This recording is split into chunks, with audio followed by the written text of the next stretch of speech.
we're going rough enough.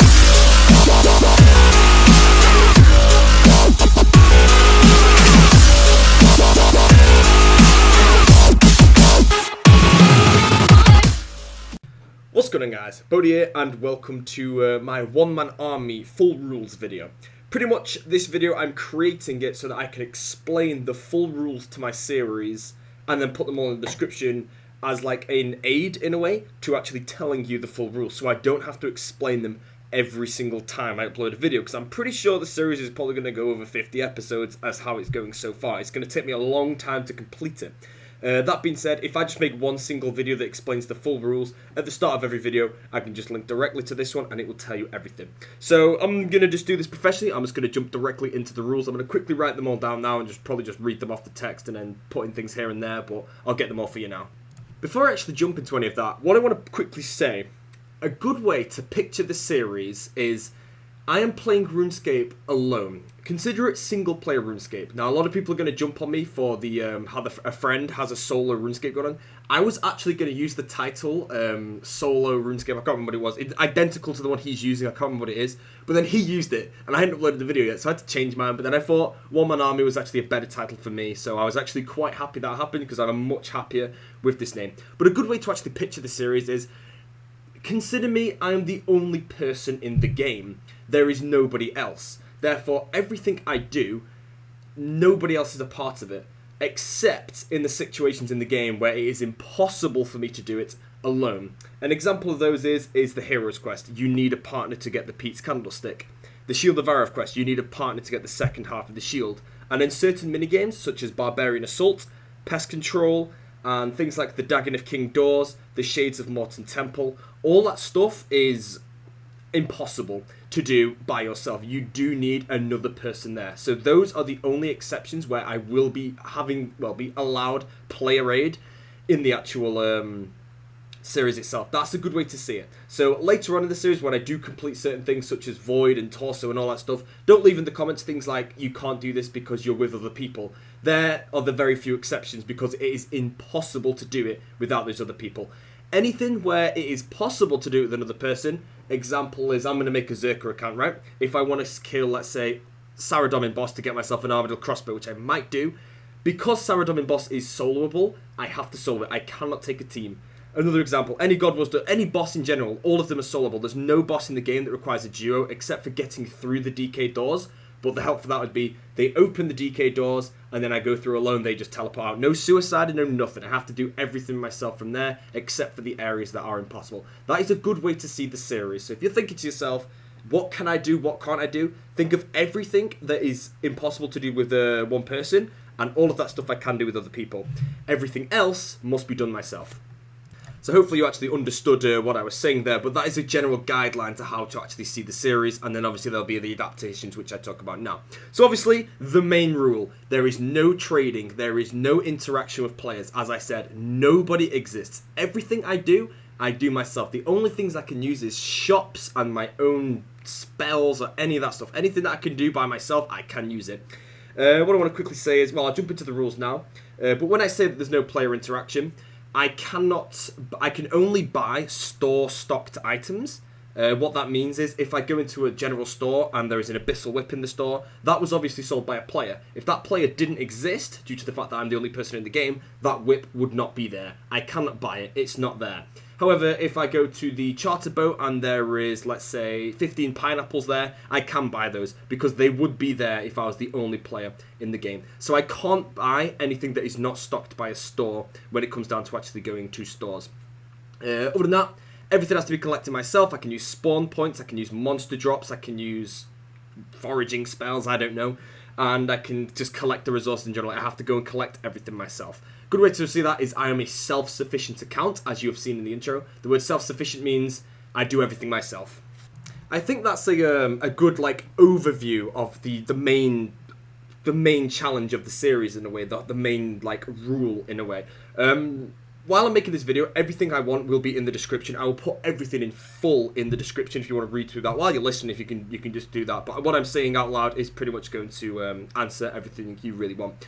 Now, like I said, I am playing this game as if I am the only player in the game. Now, what happens if I let's say, somebody kills a monster and they leave the D-legs on the floor? Can I take those D-legs? No, I can't, because that guy isn't there, that monster didn't just die, and those D-legs did not just appear. I ignore it.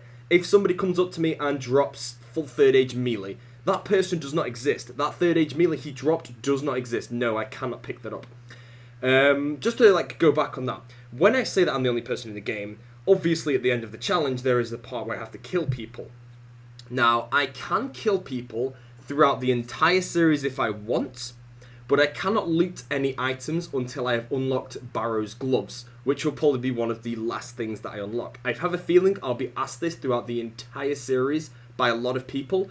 Barrows Gloves will most likely be one of the very last things I unlock. I plan to max my account out before I get Barrows Gloves, because as soon as I get Barrows Gloves, that's when the PKing side of the series starts. I don't want to unlock them early and then wait another 3 weeks to go PKing, because everyone will be waiting for that, and then obviously the series will be kind of lame. If I unlock Barrows Gloves, the hype is instantly there. The next episode, I'm killing people. So I can kill people that I want, but I cannot loot items off people unless I've got Barrows Gloves unlocked. Like I said, they'll be one of the last things done. Now, obviously, I'm going to have a huge problem with people that are actually going to suicide and deathmatch to me to give me items to try and aid me. Now, if you're watching this video and you plan to fight me at some point, please do not deathmatch me. I can't stop you, but please just don't, because you're wasting my supplies, because I can't loot your items. Many series I do, I PK an Armored Godsword at some point. We all know the AGS ruined the series. I've done about 4 series, and 3 times an AGS has been PK'd at some point in the series. To try and prevent myself going against deaths where people die to me on purpose to lose items to me, but they try and mask it quite well. Let's say they pretend to get smited for an Amulet of Fury. I will just have to do my best to try and spot the obvious ones. Obvious ones, they are very obvious to work out, and I can tell instantly, and if I'm live commentary in the clips, which I most likely will be, I will just say, if I kill this guy, I'm not going to take it, because it's dead obvious that he's faking it. Now, if they mask it very, very well, let's say I DDS spec double 35, his smite drops, and I do get an Amulet of Fury, there is nothing I can do about that. That would just look like a perfect kill, and nobody could really argue against it being a good kill. So in that situation, it's a lot more difficult for me to decide. If that did happen, I would be allowed to take the items. If it's extremely obvious, I won't take the items, just to be fair. If I'm fighting someone to the death, only if I decide on a deathmatch before the fight will I be able to take the items if they do actually deathmatch me. I highly doubt I will ever actually challenge someone to a deathmatch. So it will be quite difficult for me to prevent myself getting boosted through PKing, but I will try my best to do it. I will be at a huge disadvantage because I have a feeling that a lot of people will be trying to do that to me. Another small one that I could quickly throw in there, if my fight for some reason gets PJ'd, if I'm PKing in the wilderness and the PJ kills the person and it's my loot, I can't take that because I didn't fairly kill them. Now, as for actual items that I could potentially PK, the way I'd like to see my items is, let's say I'm PKing and I KO someone and I PK myself I'm going to use the first example as let's say, an Abyssal Whip, right? So if I PK an Abyssal Whip, the only way I can use that item is if I have the requirements to get it. The requirements I would consider for an Abyssal Whip are 80 Slayer. That is how I get the Abyssal Whip, because I can boost 5 levels with either a Wild Pie if I can get one, or a Evil Dave Stew, and obviously to loot the item I've completed Recipe for Disaster, which means I can get the Evil Dave Stew. So I'd consider 80 Slayer to be the requirement to PK a whip. to get a whip. So if I PK that whip, I can't use that whip unless I actually have the requirements to get my own whip. That being said, if I do train my Slayer up to 80 in the future, and I do have a whip in the bank that I PK'd, I can use that whip instantly. However, I think I would try my best to try and earn one myself as well, because I think that would be more of a challenge. But that being said, there's some other things that I need to look into. They'll be a lot harder to track, but one of the big ones I think will be there is Saradomin Brews. A lot of the people I fight will be PKing with Saradomin Brews. If I kill them for a brew, I need the herb lore level to get them. There is small twists. I can kill the Saradomin boss to get brew drops. Does that count as a good a good resource to get my brews? I'm not going to count things like that because I think that would be way too unfair. It'd make it a bit more easier, and I don't really want this challenge to be easy. I want it to be as hard as possible. So I think when it comes down to the herb lore requirement or brews, we'll put it down to the brews. What I said before about the Evil Dave Stews, I'm going to count the Evil Dave Stews maximum boost as +5, not +6, because the +6 bonus is so rare to get that I think realistically the +5 is the ones that I'd be going for. So therefore, if I did PK a Saradomin Brew, it would be, I think, 76 herb lore with the boost. I think it's about 81. So therefore, things like that, I also need the requirements to actually use them. Some other ones are sharks. I need to have 76 fishing. I need to have 80 cooking to do those. Yes, I can buy them from stores. Yes, I can get them from monster drops. Yes, I can get them from clue scrolls. But I will use the actual supplies to get them in-game to actually be able to use them. A big one that may be there, if I don't already have one, is the Amulet of Fury. If I PK an Amulet of Fury, I need to have both the magic level and the crafting level to make it, to be able to wear it. That being said, I would probably try and earn my own as well, because I think it would be more enjoyable. And I've probably missed off a couple of rules, unfortunately, but the last one I want to come to is the Killstreaks. The Killstreaks, there'll be not much detail on those for a very long time, because obviously, as you saw in the intro, I need to complete Recipe for Disaster before the Killstreaks mean anything. Pretty much, the Killstreaks are, I unlock them by earning the item in game. The Berserker Ring Imbued is a great one here. I have to kill the Dagonoth Rex, and when the Dagonoth Rex drops me in a Berserker Ring, I have to go and imbue that Berserker Ring at the Nightmare Zone, and then I unlock the Killstreak. When I've unlocked the Killstreak, I can then use it, but then I also need to kill X amount of people to unlock it again to be able to use it. So let's say I've got that Berserker Ring imbued. I put that in, I believe it's an 8 kill streak to use that. If I get the 8 kill streak and I put the Berserker Ring on and I PK with that and then I die with it, I will lose the Berserker Ring, unless I protect it, of course, but then I lose the Berserker Ring. Therefore, I have to go to Rex to get another Berserker Ring, then imbue that one again, and then I unlock it again to be able to put back in the slot. So if I ever die for a Berserker Ring and I've only got one, and I want to go PKing again straight away, I can't PK with a Berserker Ring kill streak because I don't have one in the bank. Void Armor. Hopefully to God I never lose it, but if I do lose the Void Armor, I obviously need to get the Void Armor back before I can use it as a kill streak. Barrel Chest Anchor is an example. Granite Mauls are a great one. Granite Mauls, I obviously need to get as many of those off Gargoyles as I can to PK with. Things like the Dragon Mace, though, I can just buy that directly from a store, so that's a bit easier. But that's how that'll work. I need to unlock the item first in-game by earning it, and then I can use it as a kill streak. Then I need to get the kills needed to actually take it out and actually use it. Outside the wilderness, I can use whatever I want. I can be on a 0 kill streak and I can use my Void, my Berserker Ring, and my Carol's Crossbow all at once if I want to. I just can't fight people with any of those items unless I have the kill streak. So that should be that. I think that's all the rules I actually have to the series. If you want to quickly recap them all, they're all just below in the description of the video. They'll be in potentially a bit more detail down there, but they will tell you pretty much everything. So just to go over it again, there is no trading, there is no interaction with players in the slightest, except for where it's impossible to actually interact with players.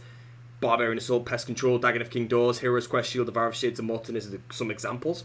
Everything has to be collected myself, of course. Obviously, I can't trade people, I can't interact. Therefore, if I want to get an item, I can't go and get it off someone. I can't pick it up off somebody else's drop. I can't pick it up if they've dropped it. I can't pick it up if they've died with it. So therefore, everything I have to earn myself. I can kill people, but I can't loot items until I unlock Barrows Gloves. And finally, like I said, my kill streaks, I need to earn the kill streak in-game before I can put it in a kill streak slot. And then I need to get the kills needed to actually do it. That's pretty much it, guys.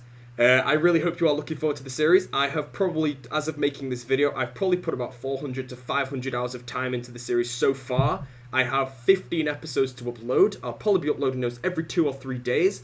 I'm hoping that I will be perfectly up to date when I finish my exams with the episodes. So that means I can put out YouTube notifications so there aren't many spoilers. You can jump in the live stream and it's up to date where you are in the series. And you can watch how I actually progress live. So that's everything, guys. Thank you for watching. Please, if you can, if anyone leaves in the comments how I do things and the rules are explained here, you can reply to those and tell them how I actually did it. That would be awesome. That being said, one last thing I'd like to say. This is actually in the disclaimer, as you saw. Please do not tell me how I can actually do things in the game. Most likely, as of watching the video, I've done it. I have already done it and I've used my route and I've most likely spoken to my live stream and worked out every single way I could have done it and then decided on what I think was either the most challenging, the most enjoyable, the one that I'd feel I'd achieve the most with, or the one that would be efficiently the best one that can lead me to another path in the future that would actually be good to do. So please don't tell me how I can actually do things. Of course, if you're watching my live streams and I ask, like, if I'm doing something and I'm trying to get opinions, that's when you can. But in the video form, I probably already know how I'm actually going to do it. So if you could not be telling me how to do things, that would actually be really good. That being said, if you want to know how I do things, this is the one thing I want you to ask. Let's say you're going to ask me how I got an item. Think to yourself, how do you get that item? Is there only one way in the game to get it? Because that's how I got it. There is no other way I can do it. A great example of this is an Abyssal Whip. If I have an Abyssal Whip on my account, you don't need to ask how did I get an Abyssal Whip on the Iron Man, because I got it from an Abyssal Demon. Therefore, obviously, if I have 80 Slayer, I boosted it. I could have also PK'd it, fair enough, but I will obviously have the Slayer level as well to actually use it. I think that's pretty much it. I can't really think of anything else that needs to go into there. Obviously, if there's multiple ways to get an item, ask away and I'll happily tell you, but I'll probably try my best to explain all those in the video, so you should be told anyway. But just like I said, if there's only one way to get an item, Don't ask how I got it, because that's exactly how I got it. I got it by doing the one way to get it. But yeah, anyways guys, that's pretty much it. Like I said, I really hope you're looking forward to this series. It is going to be my best series by far, I believe. If you can stick it through, it's going to start off quite slow. It will slowly get better. It'll slowly get better. And then obviously when I hit the PKing, that's going to be the peak. But the actual training up, I'm honestly loving it. Like I said, I've put a ton of hours into this. I'm loving it. This is personally the biggest challenge I've ever set on my game, and honestly, it's probably my favourite challenge I've ever set on the game, so hopefully the videos are enjoyable. Anyways, I should be uploading this tonight. It is Sunday today. I will probably try and get the first video out on Monday.